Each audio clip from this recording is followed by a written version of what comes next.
ഈ തിരുവനന്തപുരത്ത് തന്നെ ഇതുവരെ കണ്ടിട്ടില്ലാത്ത ചില ആളുകൾ ഈ തിരഞ്ഞെടുപ്പുമായി ബന്ധപ്പെട്ട് UP എന്നൊക്കെ ഇവിടെ വരുന്നുണ്ട്, ഈ അഘോരിമാരെന്നൊക്കെ പറഞ്ഞിട്ട്. അത് ശ്രദ്ധയപ്പെട്ടായിരുന്നു? അതൊരു തെരഞ്ഞെടുപ്പ് കേസ് ഉണ്ടാവാൻ സാധ്യതയുണ്ട്. അതായത് അഘോരികൾ അവരുടെ മതപരമായ ചടങ്ങിൽ പങ്കെടുക്കുന്നതിന് ആരും എതിരില്ല. അവർക്ക് ചില സംരക്ഷണങ്ങളുണ്ട് അഘോരികൾക്ക്. ആ തെരഞ്ഞെടുപ്പ് അവരുടെ കാര്യങ്ങളിൽ പൂജയ്ക്കോ അവർ വിശ്വസിക്കുന്ന വിശ്വാസ പ്രമാണത്തിൻ്റെ പ്രവർത്തനങ്ങൾ നടത്തുന്നതിന് വേണ്ടി പങ്കെടുക്കുന്നതിന് തെറ്റില്ല. പക്ഷേ മതം രാഷ്ട്രീയത്തിൽ ഇടപെടാൻ പാടില്ലെന്ന് ഇന്ത്യൻ ഭരണഘടനയിൽ തന്നെ പറഞ്ഞിരിക്കുകയാണ്. ഇത് മതപരമായി ബന്ധമുള്ള ആൾക്കാരാണ് ഈ അഘോരികളെന്ന് പറയുന്നത്. അത് അവർ വന്ന് ഈ തെരഞ്ഞെടുപ്പിൻ്റെ ഒരു കൺവെൻഷനിൽ പങ്കെടുത്തിരിക്കുകയാണ്. അത് ഇന്ത്യൻ ഭരണഘടനയുടെ തത്വങ്ങൾക്കെതിരാണ്, തെരഞ്ഞെടുപ്പ് ചട്ടങ്ങൾക്ക് എതിരാണ്. ഇന്ന് തന്നെ ഞാൻ വീട് വീടാന്തരം കയറിയുള്ള ക്യാമ്പയിൻ നടത്തിയ അവസരത്തിൽ സംസാരിച്ചവരെല്ലാം എന്തെങ്കിലും പ്രശ്നമുണ്ടെങ്കിൽ ചോദിക്കാൻ പറഞ്ഞു, എന്തെങ്കിലും ആവശ്യമുണ്ടെങ്കിൽ എന്തെങ്കിലും കാര്യമുണ്ടെങ്കിൽ ചോദിക്കാൻ പറഞ്ഞു. അവരെല്ലാം ചോദിക്കുന്നത് ഇതാണ്: ഇനി ഞങ്ങളെയൊക്കെ വീടുകളിൽ വോട്ട് പിടിക്കാൻ വരുമോ എന്നാണ് അവർ ഭയന്നിരിക്കുന്നത്. കാരണം അവർ പറയുന്നതെന്ന് വെച്ചാൽ ഞങ്ങളുടെയൊക്കെ വീടുകളിൽ വോട്ട് പിടിക്കാൻ വന്നു കഴിഞ്ഞാൽ എന്ത് ചെയ്യാൻ വേണ്ടി പറ്റും? കൊച്ചു പെൺകുട്ടികൾ ആൺകുട്ടികളൊക്കെ ഉള്ള വീടുകളാണല്ലോ. അപ്പോൾ ഒരു കാരണവശാലും ഇവർ ഈ തിരഞ്ഞെടുപ്പ് കൺവെൻഷനിൽ വേദിയിൽ കയറാൻ പാടില്ല. വോട്ട് പിടിക്കാൻ പോയത് തെറ്റാണ്. അത് മതം തിരഞ്ഞെടുപ്പിൽ ഇടപെട്ടിരിക്കുകയാണ്. അത് നമ്മുടെ ഭരണഘടനയ്ക്ക് വിരുദ്ധമാണ്, തിരഞ്ഞെടുപ്പ് തത്വങ്ങൾക്ക് എതിരാണ്.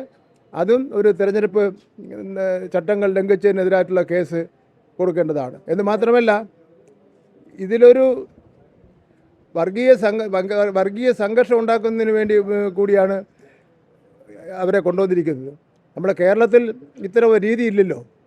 നമുക്ക് കേരളത്തിലെ ജനങ്ങളെ സംബന്ധിച്ചിടത്തോളം അങ്ങനെ ഒരു രീതിയെ സംബന്ധിച്ചിടത്തോളം നമുക്ക് അറിഞ്ഞുകൂടാ. ഇങ്ങനെ ഒരു സംഗതി സംബന്ധിച്ചിടത്തോളം ആൾക്കാരെല്ലാം TV-യിലും എല്ലാം കണ്ടപ്പോഴാണ് ഈ പുതിയ ചില അവതാരങ്ങളൊന്നും ഇറങ്ങിയിരിക്കുന്നത്. ഇത് കേരളത്തിൽ ഇല്ലാത്തവരാണല്ലോ എന്നുള്ള നിലയിൽ അവർ അതിനെ കണ്ടത്. ഇത്രയും ശ്രീ രാജീവ് ചന്ദ്രശേഖർ അങ്ങ് തിരഞ്ഞെടുപ്പിൻ്റെ ചട്ടങ്ങൾക്ക് പാലിക്കാൻ ബാധ്യസ്ഥനാണ്. അങ്ങയുടെ കോടിക്കണക്കിന് രൂപയുടെ സ്വത്ത് തിരഞ്ഞെടുപ്പിൽ ഇറക്കാൻ വേണ്ടി പറ്റില്ല. ഒരു സ്ഥാനാർത്ഥിക്ക് തിരഞ്ഞെടുപ്പിൽ ചെലവഴിക്കേണ്ട കാശിനെ സംബന്ധിച്ചിടത്തോളം കൃത്യമായി സ്ഥാനാർത്ഥികൾക്ക് ഡയറക്ഷൻ നൽകിയിട്ടുണ്ട്. ഇപ്പോൾ ഞാൻ കേൾക്കുന്നത്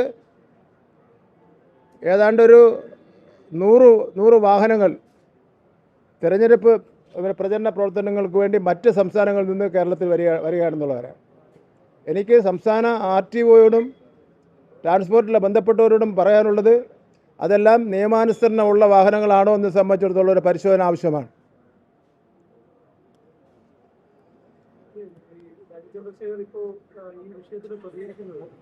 ആ വീട് അദ്ദേഹത്തിന്റെ പേരിലല്ല, പാർട്ണർഷിപ്പ് കമ്പനിയുടെ വീടാണ്.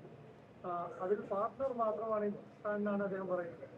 എന്നാൽ ഞാൻ ഇങ്ങനൊരു കാര്യമുണ്ടെന്നും ഞാനിതിൻ്റെ പാർട്ണറാണെന്നും എഴുതി വയ്ക്കണ്ടേ നോഷഭാരത്? ഒരു വസ്തുത രഹസ്യമായിട്ട് വയ്ക്കുകയല്ലേ ചെയ്തിരിക്കുന്നത്. ഞാനതിൽ പാർട്ണറാണെന്നുള്ള കാര്യം രഹസ്യമായിട്ട് വയ്ക്കുകയല്ലേ ചെയ്തത്. അപ്പോൾ അദ്ദേഹം പറയട്ടെ, ഇനി ഇന്ത്യയിലെ എത്ര കമ്പനികളുടെ ചെയർമാനാണ് ഞാൻ, അതിൽ എത്ര കമ്പനിയുടെ പാർട്ണർഷിപ്പ് എനിക്കുണ്ട് എന്നുള്ള കാര്യം അദ്ദേഹം വ്യക്തമാക്കട്ടെ.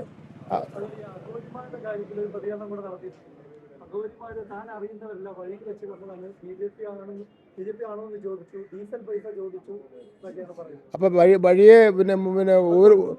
വഴിയെ ഒരു വസ്ത്രമില്ലാത്ത പോകുന്നവരെ കയറ്റി BJP കൺവെൻഷനിൽ കയറ്റിയിരുത്തോടെ. യോഗി പറഞ്ഞിട്ട് വന്നതാണ് അവർ ഇന്നലെ പറഞ്ഞത്. യോഗി ആദിത്യനാഥ് അനുഗ്രഹിക്കാം BJP സ്ഥാനാർത്ഥിയെ. അനുഗ്രഹം അല്ല, രാജീവ് ചന്ദ്രശേഖരനെ ഈ എന്താ അഘോരികൾ അനുഗ്രഹിച്ചല്ലോ. അങ്ങനെ അഘോരികളുടെ കയ്യിലൊന്നും ഇവിടെ വോട്ടില്ല. യഥാർത്ഥത്തിൽ ഇത് മതം രാഷ്ട്രീയത്തിൽ ഇടപെട്ടിരിക്കുകയാണ്. ഇത് ആരെങ്കിലും കയറി ചെറുക്കണം. അതിൻ്റെ പേരിൽ ഒരു വർഗീയ കലാപം ഉണ്ടാക്കുക എന്നുള്ളതായിരുന്നു രാജീവ് ചന്ദ്രശേഖരൻ്റെ ലക്ഷ്യം എന്ന് പറയുന്നത്. ആ വർഗീയ കലാപം ഉണ്ടാക്കാൻ വേണ്ടി ആരും ചെറുക്കാൻ വേണ്ടി പോയില്ല.